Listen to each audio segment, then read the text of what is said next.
औज़ुबिल्लाहिमिनश्शैतानिर्रजीम बिस्मिल्लाहिर्रहमानिर्रहीम अस्सलामु अलैकुम रहमतुल्लाहि व बरकातुहू। आज हम सूरह बकरा का तर्जुमा तफसीर और ख़ुलासा बयान करेंगे, जिसके कल भी हमने 2 सूरतों का तर्जुमा तफसीर ख़ुलासा बयान करता, जिसमें इरशाद रब्बानी हो रहा था कि हमने हुक्म दिया नीचे जाओ, सब के सब, यानी कि आदम, शैतान और माँ हव्वा सब के सब नीचे जाओ। फिर अगर तुमको पहुँचे मेरी तरफ से कोई हिदायत, तो जो कोई पैरवी करेगा मेरी हिदायत की, तो ना उस पर कोई गम खौफ होगा, ना वो गमगीन होगा। और जो लोग आगे इरशाद है वल्लज़ीना कफ़रू वकज़्ज़बू बिआयातिना उलाइका अस्हाबुन नार हुम फ़ीहा खालिदून। और जो लोग काफिर हुए, जुठलाया हमारी निशानियों को, दोज़ख वाले हैं वो, और उसमें हमेशा रहेंगे। यानी कि इस आयत में अल्लाह ताला फरमा रहे हैं, जो लोग हमारी आयतों की नाशुक्री करते हैं, इनकार कर रहे हैं या झुटलाएंगे, तो वो जहन्नमी होंगे, आग वाले होंगे और हमेशा हमेशा इसमें रहेंगे। अब सूरह बकरा का रुकू शुरू हो रहा है। उस रुकू शुरू होने से पहले थोड़ा सा उसका तमहीद या हवाला पेश करते हैं कि इस रुकू में दीन की दावत का सिलसिला शुरू होगा। जब दावत होती है तो इंसान सामने जब जाता है किसी को दीन की दावत देने के लिए, उसे आमादा करता है। तरमीम, दिलजोई और नरमी ये दावत के अज्जा हैं। इसके बगैर दावत मौसर नहीं होती।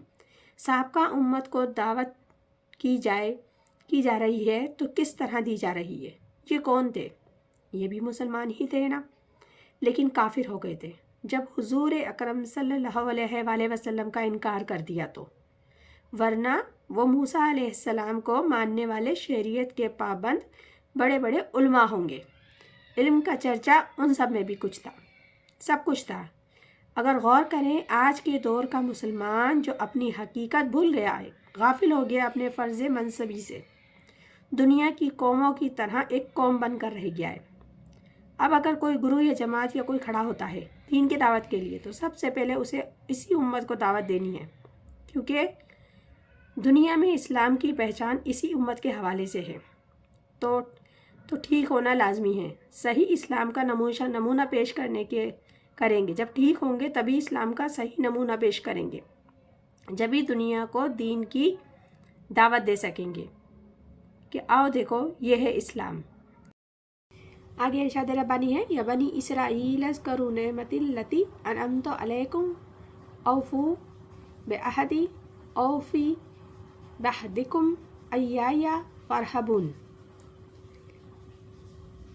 यानी कि ए बनी इसराइल, याद करो मेरे एहसान जो मैंने तुम पर किए, तुम पूरा करो मेरा अहद, मैं पूरा करूं तुम्हारा अहद, और मुझसे ही डरो और मान लो उस किताब को जो मैंने उतारी है, इस हाल में कि वो सच बतलाने वाली है उस किताब को जो तुम्हारे पास है।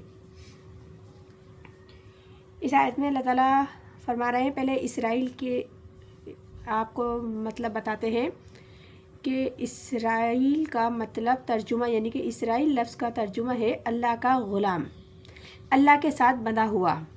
इसराइल लक़ब है। लफ्ज़ जो इसराइल आया है वो लक़ब है या हज़रत याक़ूब अलैहिस्सलाम का। उनके 12 बेटे थे और 12 बेटों से जो नस्ल चली वो बनी इसराइल है।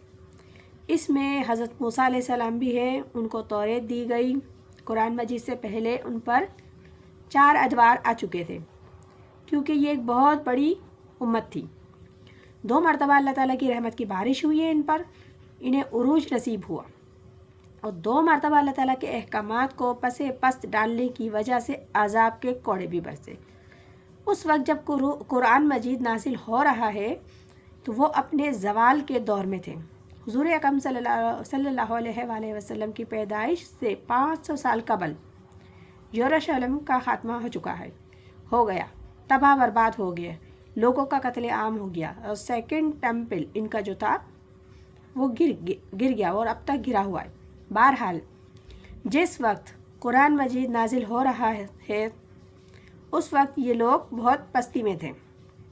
اسی کے بارے میں اللہ تعالیٰ نے یہاں ارشاد فرمایا ہے، اے بنی اسرائیل یاد کرو میرے احسان انعامات جو میں نے تم پر کیے، اور وہ احسان کیا ہے کہ میں نے تم کو اپنی کتاب دی اور نبوت سے سرفراز فرمایا اور اپنی شریعت عطا کی، داؤد علیہ السلام، حضرت سلیمان علیہ السلام جیسے پیغمبر عطا فرمائے جو بادشاہ بھی تھے، نبی بھی تھے۔